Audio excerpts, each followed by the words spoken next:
ನಾಡಿನ ಸಮಸ್ತ ಮುದ್ದು ಮಕ್ಕಳೇ, ನಿಮ್ಮೆಲ್ಲರಿಗೂ ಕರ್ನಾಟಕ ಬಾಲ ವಿಕಾಸ ಅಕಾಡೆಮಿಯ ಪರವಾಗಿ ಮಕ್ಕಳ ದಿನಾಚರಣೆಯ ಹಾರ್ದಿಕ ಶುಭಾಶಯಗಳು.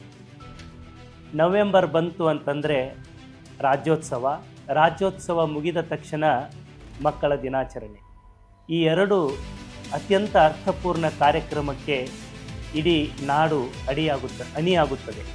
ಮಕ್ಕಳೇ, 14ನೇ ತಾರೀಕು ಮಕ್ಕಳ ದಿನಾಚರಣೆಯಂದು ಕರ್ನಾಟಕ ಬಾಲ ವಿಕಾಸ ಅಕಾಡೆಮಿಯ ಸಭಾಭವನದಲ್ಲಿ ರಾಜ್ಯಾದ್ಯಂತ ಬೇರೆ ಬೇರೆ ಭಾಗಗಳಿಂದ ಆಗಮಿಸುವ ನಮ್ಮೆಲ್ಲ ಮುದ್ದು ಮಕ್ಕಳಿಗಾಗಿ ಸಭಾಭವನದ ವೇದಿಕೆ ನಿಮ್ಮ ಎಲ್ಲ ಕಲೆ ಸೃಜನಶೀಲತೆಯ ಅಭಿವ್ಯಕ್ತಿಗಾಗಿ ಒಂದು ಹೊಸ ವೇದಿಕೆಯನ್ನು ಕಲ್ಪಿಸಿಕೊಡಲು ನಾವು ಕಾತುರರಾಗಿದ್ದೇವೆ.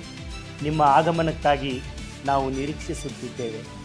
ಇಡೀ ನವೆಂಬರ್ ತಿಂಗಳಲ್ಲಿ ಒಂದು ತಿಂಗಳು ಕಾಲ ಕರ್ನಾಟಕ ಬಾಲ ವಿಕಾಸ ಅಕಾಡೆಮಿ ವಿವಿಧ ಕಾರ್ಯಕ್ರಮಗಳನ್ನು ನಾಡಿನ ಮುದ್ದು ಮಕ್ಕಳಿಗಾಗಿ ಹಮ್ಮಿಕೊಂಡಿದೆ ಎಂದು ಹೇಳಲು ನನಗೆ ಅಭಿಮಾನವೆನಿಸುತ್ತದೆ.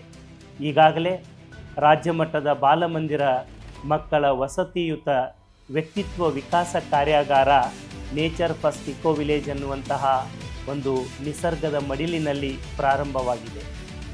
10 ಜಿಲ್ಲೆಗಳಂತೆ 3 ತಂಡಗಳನ್ನು ಮಾಡಿ ಎಲ್ಲ ಮಕ್ಕಳು 5 ದಿನ ವಸತಿಯುತ ಅಂದರೆ 15 ದಿವಸ ಈ ಒಂದು ನಿಸರ್ಗದ ಮಡಿಲಿನಲ್ಲಿದ್ದು ತಮ್ಮ ವ್ಯಕ್ತಿತ್ವ ವಿಕಸನಕ್ಕೆ ಪೂರಕವಾದ ಮಾಹಿತಿಯನ್ನು ಪಡೆದುಕೊಳ್ಳುವುದರ ಜೊತೆಗೆ ಹೊಸ ಸವಾಲುಗಳನ್ನು ಎದುರಿಸಲು ಅವರನ್ನು ಸಜ್ಜುಗೊಳಿಸಲು ಕರ್ನಾಟಕ ಬಾಲ ವಿಕಾಸ ಅಕಾಡೆಮಿ ಸದಾ ಶ್ರಮಿಸುತ್ತಿದೆ.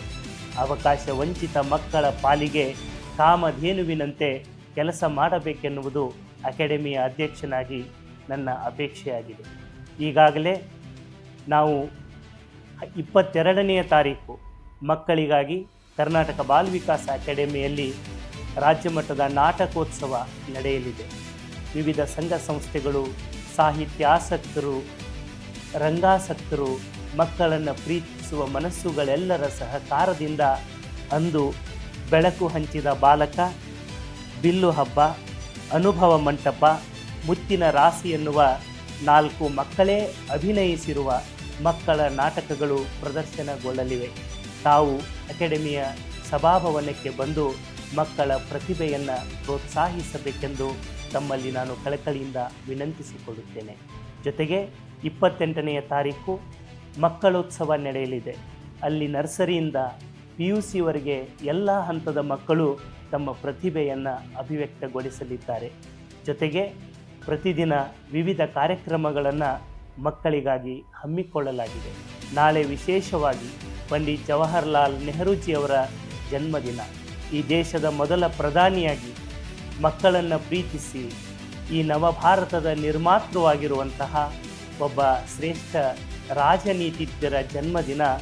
ಅವರು ತಮ್ಮ ಜನ್ಮದಿನವನ್ನೇ ಮಕ್ಕಳ ದಿನವನ್ನಾಗಿ ಸಮರ್ಪಿಸಿದ್ದಾರೆ. ಅಂತಹ ಮಹಾನ್ ಮೇಧಾವಿಯ ಗೌರವಾರ್ಥವಾಗಿ ನಾವು ಅವರ ಜನ್ಮದಿನವನ್ನು ರಾಜ್ಯದ ಪ್ರತಿ ಶಾಲೆಯಲ್ಲಿಯೂ ಮಕ್ಕಳು ಆಚರಿಸಬೇಕು. ಅವರ ಹೆಸರಿನಿಂದ ನಡೆಯುವ ಸ್ಪರ್ಧೆಯಲ್ಲಿ ಮಕ್ಕಳು ಪಾಲ್ಗೊಳ್ಳಬೇಕೆಂಬ ಸದಾಶಯದಿಂದ ನವ ಭಾರತದ ನಿರ್ಮಾಣದಲ್ಲಿ ಪಂಡಿತ್ ಜವಾಹರ್ಲಾಲ್ ನೆಹರೂಜಿಯವರ ಪಾತ್ರ ಎನ್ನುವ ಕುರಿತು ಪ್ರಾಥಮಿಕ, ಪ್ರೌಢ ಮತ್ತು ಪದವಿ ಪೂರ್ವ ಮಹಾವಿದ್ಯಾಲಯದ ರಾಜ್ಯದ ಪ್ರತಿ ಶಾಲೆಯಲ್ಲಿಯೂ ಭಾಷಣ ಸ್ಪರ್ಧೆಯನ್ನು ಈಗಾಗಲೇ ಆಯೋಜನೆ ಮಾಡಿದ್ದೇವೆ. ಭಾಷಣ ಸ್ಪರ್ಧೆಯಲ್ಲಿ ರಾಜ್ಯಾದ್ಯಂತ 31 ಜಿಲ್ಲೆಗಳ ಹಾಗೂ 34 ಶೈಕ್ಷಣಿಕ ಜಿಲ್ಲೆಗಳ ಎಲ್ಲ ಮಕ್ಕಳು ಪಾಲ್ಗೊಂಡಿರುವುದು ನಮಗೆ ಅಭಿಮಾನದ ಸಂಗತಿಯಾಗಿದೆ. ಮುದ್ದು ಮಕ್ಕಳೇ, ನಿಮಗಾಗಿ ಕರ್ನಾಟಕ ಬಾಲ ವಿಕಾಸ ಅಕಾಡೆಮಿ ಸದಾ ನಿಮ್ಮ ಸೇವೆಗೆ ಬದ್ಧವಾಗಿದೆ. ಕಲೆ ಹಾಗೂ ಸೃಜನಶೀಲತೆ, ನಿಮ್ಮ ಪ್ರತಿಭೆ, ನಿಮ್ಮ ಆತ್ಮವಿಶ್ವಾಸವನ್ನು ವೃದ್ಧಿಸುವ ಕೆಲಸ ನಮ್ಮ ಕೊನೆಯಾಗಿದೆ. ಸಮಾಜದ ಮುಖ್ಯವಾಹಿನಿಗೆ ಬರಬೇಕೆಂದು ಸರ್ಕಾರ ಸದಾ ಈ ನಾಡಿನ ಮಕ್ಕಳ ಶ್ರೇಯೋಭಿವೃದ್ಧಿಗಾಗಿ ಬದ್ಧವಾಗಿದೆ. ಮುದ್ದು ಮಕ್ಕಳೇ, ನಾಳೆ ಪ್ರತಿ ಶಾಲೆಯಲ್ಲಿಯೂ ಕೂಡ ನಮ್ಮ ಮಾನ್ಯ ಶಿಕ್ಷಣ ಸಚಿವರ ನಿರ್ದೇಶನದಂತೆ ಪಾಲಕರ ಮತ್ತು ಮಕ್ಕಳ ಸಭೆ ನಡೆಯುತ್ತಿದೆ. ನೀವೆಲ್ಲ ನಿಮ್ಮ ನಿಮ್ಮ ಜವಾಬ್ದಾರಿಗಳನ್ನು ಅರಿತು ನಾವೆಲ್ಲರೂ ಮಕ್ಕಳ ಸೇವೆಯಲ್ಲಿ ತೊಡಗೋಣ. ಒಂದು ಮಗು, ಆ ಮಗುವಿನ ನಗು ಈ ನಾಡಿನ ಬೆಳಕು ಎನ್ನುವುದನ್ನು ನಾವೆಲ್ಲ ಅರ್ಥ ಮಾಡಿಕೊಳ್ಳೋಣ. ಮಕ್ಕಳೇ, ನಿಮ್ಮ ಎಲ್ಲ ಕಾರ್ಯಕ್ರಮಗಳು ಬಾಲ ವಿಕಾಸ ಅಕಾಡೆಮಿಯ ಆವರಣದಲ್ಲಿ ಅವು ಅತ್ಯಂತ ಅರ್ಥಪೂರ್ಣವಾಗಿ ನೆರವೇರಲು ನಿಮ್ಮ ಚಿಲಿಪಿಲಿ, ನಿಮ್ಮ ನಗು, ನಿಮ್ಮ ಉತ್ಸಾಹ, ನಿಮ್ಮ ಚಿಮ್ಮು ಹಲಗೆಯ ಉತ್ಸಾಹದ ವಾತಾವರಣ ನಮ್ಮ ಅಕಾಡೆಮಿಯ ಕೇಂದ್ರ ಕಚೇರಿಗೆ ಹೊಸ ಕಳೆಯನ್ನು ಕಟ್ಟಲಿದೆ. ನಾಳೆಯ ಮಕ್ಕಳ ಹಬ್ಬಕ್ಕೆ ಮತ್ತೊಮ್ಮೆ ತಮ್ಮೆಲ್ಲರಿಗೂ ನಾನು ಹಾರ್ದಿಕವಾಗಿ ಸ್ವಾಗತಿಸುತ್ತೇನೆ. ಮಕ್ಕಳ ದಿನಾಚರಣೆಯ ಹಾರ್ದಿಕ ಶುಭಾಶಯಗಳು.